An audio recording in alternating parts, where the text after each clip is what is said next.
Sana chiko chinenge chimbotika pamwana chitosebera kona mati wewe chiko nini chekutanga nina ndizi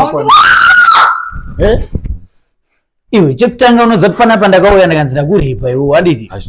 chechitunda kanzi nini panapa ndakunzi mwana abiwa panapa iwe inda uchindijairika iwe inda uchindisaiza iwe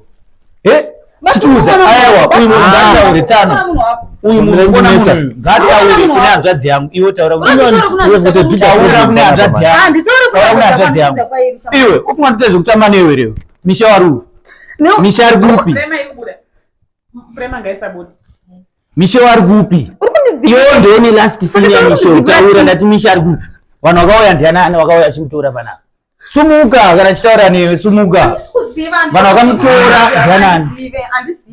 uyu ndiye munhu ari kuziva kuna misha uyu misha yanzvadzi yangu kuti ngawe panapa zoba mwana wako iwo chitadza kuva panapa kusaka nzvadzi yangu